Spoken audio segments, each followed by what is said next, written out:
Que a graça e a paz do Senhor Jesus estejam sobre a sua vida. Você que chegou até aqui não chegou por acaso. Eu creio que Deus tem uma palavra preparada para abençoar o seu coração hoje. Que esta mensagem fortaleça sua fé, renove suas forças e traga direção para o seu caminho. Enquanto você assiste, quero orar pela sua família, pelo seu lar e pela sua caminhada espiritual. Que o Espírito Santo fale com você de forma profunda e que esta palavra seja luz, esperança e transformação para o seu dia. Se prepare, Deus vai te visitar agora. Queria convidá-los a abrir a palavra de Deus na carta de Paulo aos Romanos, capítulo 2. Nós leremos do verso 5 até o verso 11, dando continuidade à nossa série de mensagens na carta aos Romanos. Mas segundo a tua dureza e coração impenitente, acumulas contra ti mesmo ira para o dia da ira e da revelação do justo juízo de Deus, que retribuirá a cada um segundo o seu procedimento. A vida eterna aos que, perseverando em fazer o bem, procuram glória, honra e incorruptibilidade, mas ira e indignação aos facciosos que desobedecem à verdade e obedecem à injustiça. Tribulação e angústia virão sobre a alma de qualquer homem que faz o mal, ao judeu primeiro e também ao grego. Glória, porém, e honra e paz a todo aquele que pratica o bem, ao judeu primeiro e também ao grego, porque para com Deus não há acepção de pessoas. Vamos orar. Senhor, estamos diante da Tua palavra, da revelação que nos fazes daquilo que Paulo chama de o dia da ira, o dia da revelação do Teu justo juízo. Estamos diante de um ensinamento elevado, com verdades profundas que definem a nossa vida aqui e na eternidade. Por isso pedimos que o Teu Espírito Santo nos conduza pelo texto, que nos tome pela mão, palavra por palavra, para que possamos entender o que o Senhor está dizendo e, mais do que isso, de que maneira essas verdades impactam a nossa vida no presente.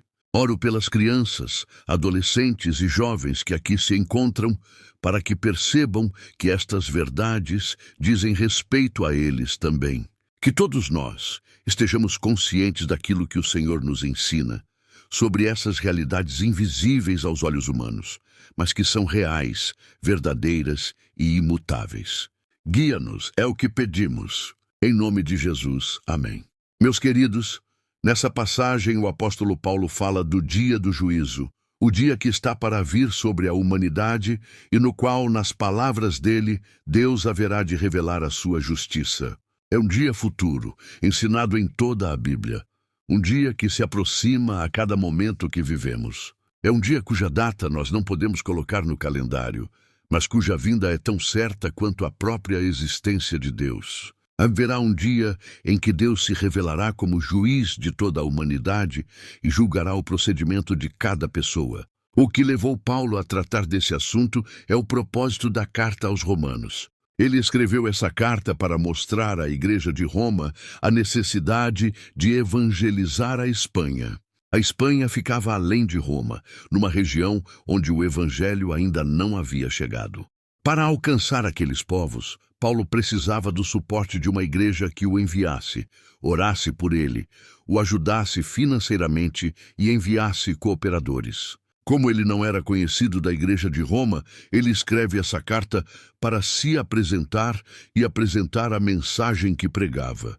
Nos primeiros capítulos ele expõe o evangelho que queria pregar também na Espanha. Dos capítulos 1 a 3, ele mostra a perdição de toda a raça humana. Os pagãos estão perdidos, os gentios que nunca ouviram falar da lei de Moisés ou do Deus verdadeiro também estão perdidos. E apesar de terem recebido a revelação especial, os judeus também estão perdidos.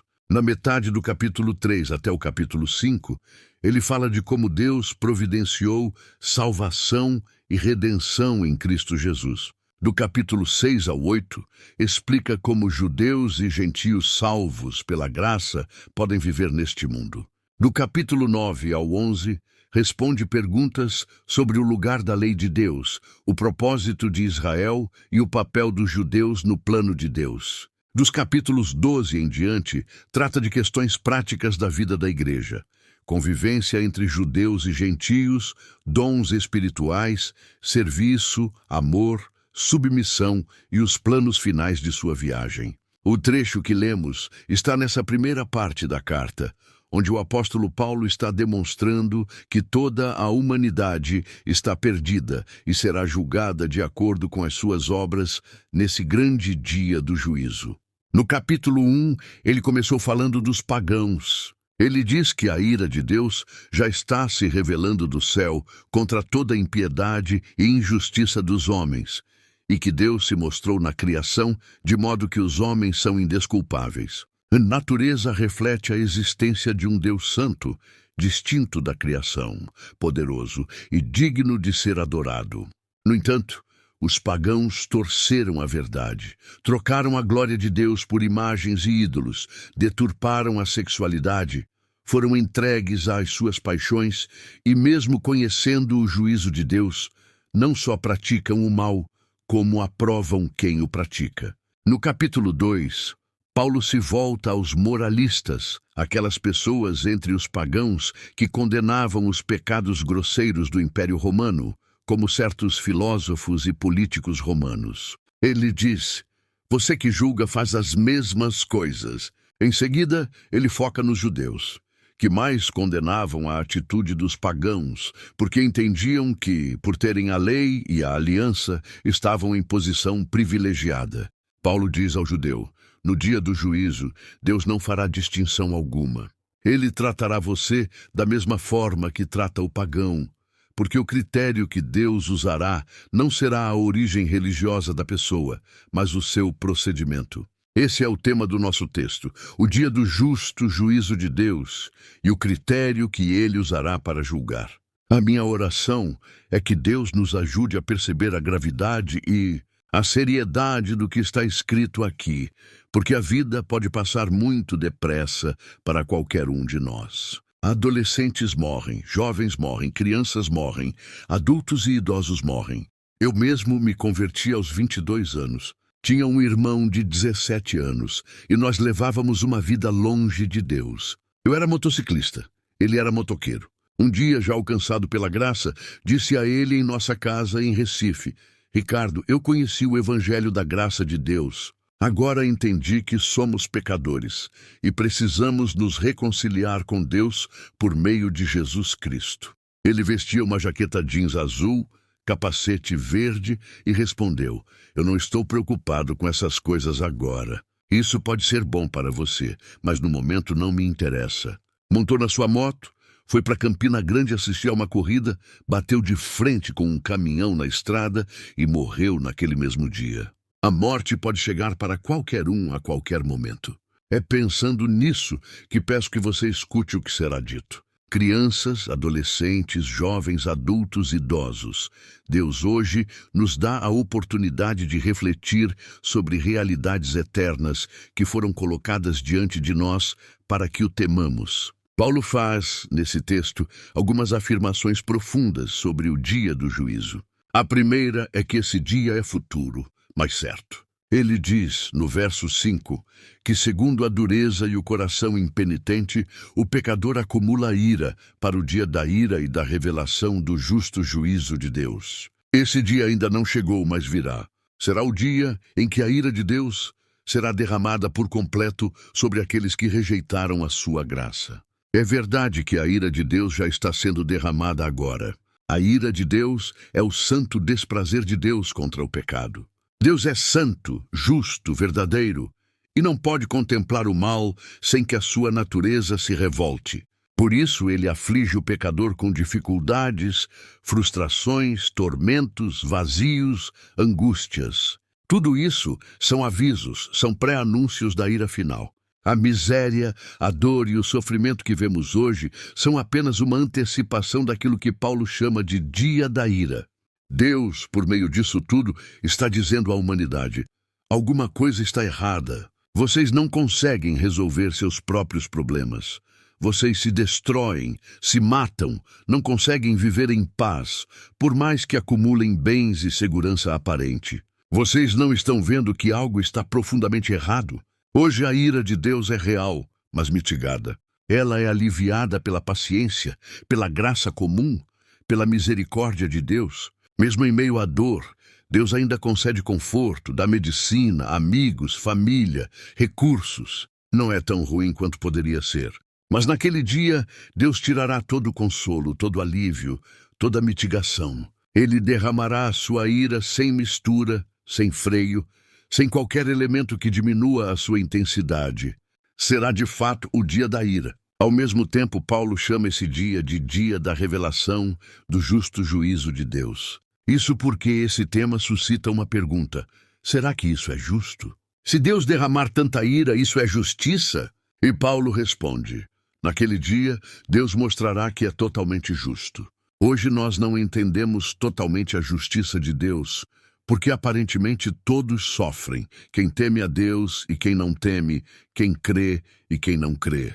Às vezes nos perguntamos, será justo o que Deus está fazendo? Naquele dia, ficará claro que Deus nunca cometeu injustiça com ninguém. Ele mostrará que foi até misericordioso, por não ter derramado a ira antes e de forma mais intensa. Todos os porquês serão respondidos. Por que isso aconteceu comigo? Por que crianças sofrem? Por que gente boa morre? Por que certas coisas foram permitidas? Naquele dia todo mundo verá e calará a boca. Pode ser que hoje nós não tenhamos todas as respostas, mas esse será o dia da revelação do justo juízo de Deus. Até lá, a nossa postura deve ser de confiança, não imputando injustiça a Deus, porque não conhecemos tudo, não vemos tudo, não temos a perspectiva que Ele tem. E quando será esse dia? Nós não sabemos. Deus ocultou isso de propósito. Se Ele tivesse revelado a data, muitos deixariam para se converter na véspera, tentando desfrutar do pecado até o último momento. Jesus disse que o dia do Senhor virá como ladrão de noite. O dono da casa, se soubesse a hora em que o ladrão viria, vigiaria e não deixaria a casa ser arrombada. Como não sabemos a hora, precisamos vigiar sempre. Assim é com o dia do juízo. Deus não nos diz quando será para que vivamos sempre preparados. Nesse grande dia, Jesus Cristo virá em glória. A Ele foi dado todo o poder no céu e na terra. Ele se fez homem, morreu na cruz pelos pecadores, ressuscitou ao terceiro dia e recebeu autoridade para julgar. Ele será o juiz. Os mortos ressuscitarão desde Adão até o último ser humano. Os vivos serão transformados. Todos comparecerão diante do tribunal de Deus para o grande dia da ira e da revelação do justo juízo de Deus. Esse ensino está em toda a Bíblia, nos profetas, nos salmos, nos escritos de Moisés, nas palavras do próprio Jesus. Por que é necessário esse dia? Porque é preciso que um dia a justiça de Deus se manifeste de forma clara e pública. Já agora, quem crê em Cristo tem vida eterna, mas isso ainda não foi declarado diante de todos. Nós não sabemos, olhando de fora, quem tem vida eterna e quem não tem. Por isso é preciso um dia público em que Deus dirá: estes são os que foram perdoados e salvos pela graça, aqueles são os que rejeitaram a minha graça. É o dia em que o joio será separado do trigo, em que as ovelhas serão separadas dos bodes, em que tudo ficará claro.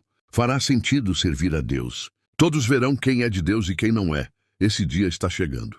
A segunda verdade que o texto nos mostra é o critério pelo qual Deus julgará os homens. Paulo diz no verso 6, Deus retribuirá a cada um segundo o seu procedimento. Ou seja, Deus avaliará as obras, o caminho, a prática, o modo de vida. Obras aqui não são apenas grandes ações, mas tudo aquilo que pensamos, fazemos, desejamos, escolhemos, amamos, como tratamos Deus, o próximo, o dinheiro, o nosso corpo, a propriedade alheia, o casamento alheio, o nome do próximo. No dia do juízo, não será considerada a raça, a cor, o gênero, a língua, a posição social, a nacionalidade ou a placa da igreja. Não haverá cotas baseadas em qualquer tipo de privilégio humano. Deus julgará de acordo com o procedimento de cada um. E note que será uma retribuição. Ele dará conforme o que a pessoa fez. Não haverá naquele momento chance de querer mudar o resultado. A oportunidade é agora nesta vida. A terceira verdade do texto é que nesse dia haverá apenas 2 resultados possíveis. Paulo diz que Deus dará, em primeiro lugar, vida eterna, glória, honra e paz a um grupo.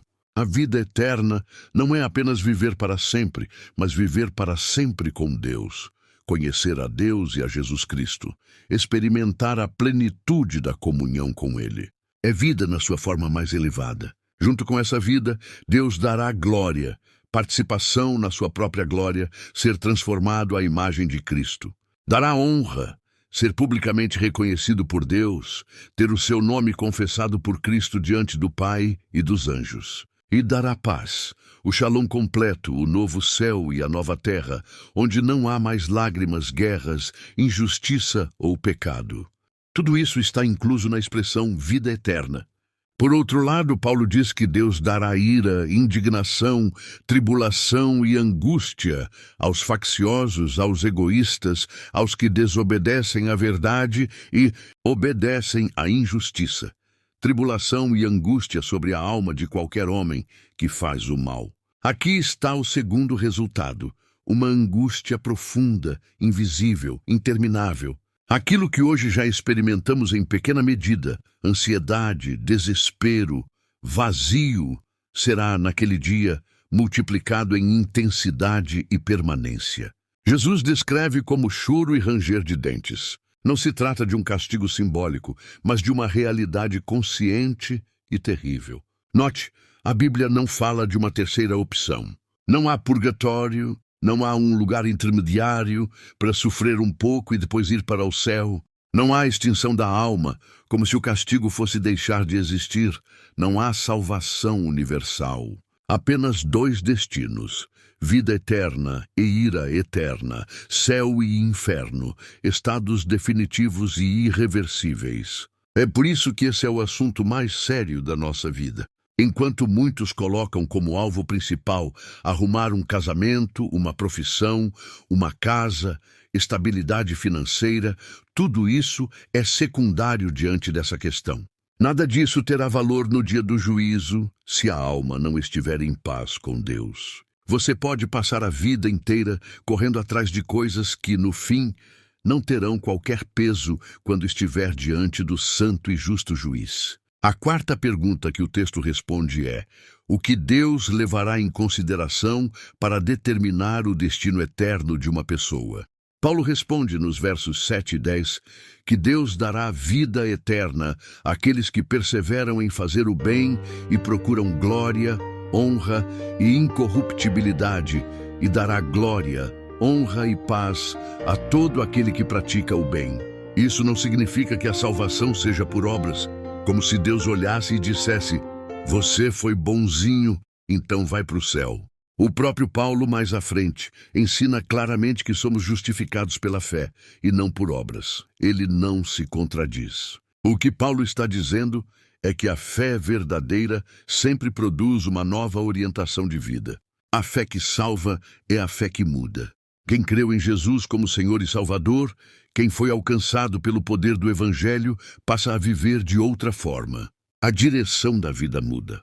A pessoa passa a perseverar em fazer o bem, a buscar a glória de Deus, a honra que vem de Deus e a incorruptibilidade. Por isso, no dia do juízo, Deus pode olhar para as obras e dizer: aqui está alguém em quem o Evangelho operou.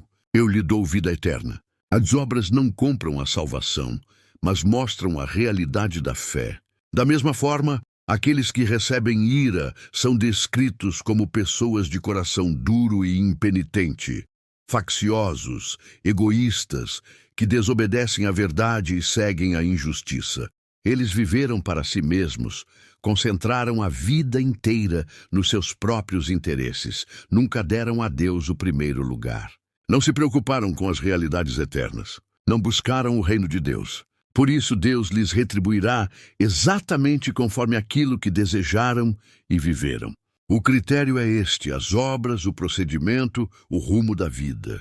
Não porque Deus esteja pesando boas obras de um lado e más obras do outro, mas porque as obras revelam o coração. Jesus disse: a boca fala do que está cheio o coração, e pelos frutos se conhece a árvore. No dia do juízo, Deus mostrará a árvore pelos frutos. Muitos que hoje se dizem crentes, mas não buscam o reino de Deus, não se importam com a glória de Deus, não perseveram em fazer o bem, verão naquele dia que sua fé era apenas de palavras. Diante de tudo isso, o que devemos fazer? Em primeiro lugar, entender que esse é o assunto mais importante da nossa vida. A nossa vida física é frágil, está por um fio. A qualquer instante, podemos ser chamados à presença de Deus. Depois da morte, não há mais volta, não há segunda chance. Entramos numa pré-experiência do que será nosso estado eterno, aguardando o dia da revelação final do juízo. Em segundo lugar, devemos examinar a nossa fé. Você crê de fato em Deus? Crê em Jesus Cristo como Filho de Deus e Salvador do mundo? Reconhece que é pecador, que quebrou a lei de Deus e que se ele derramasse a ira sobre você, seria justo? Crê que a salvação é somente em Cristo Jesus e que na cruz ele derramou seu sangue para salvar pecadores como você e eu? Crê na vida eterna, na ressurreição dos mortos? Se você crê, então examine o seu procedimento. Deus tem o primeiro lugar na sua vida? Você persevera em fazer o bem? Você busca as coisas do alto, a glória de Deus e a incorruptibilidade mais do que as coisas passageiras deste mundo? Há um episódio conhecido da vida de Dwight Moody, grande evangelista em Chicago.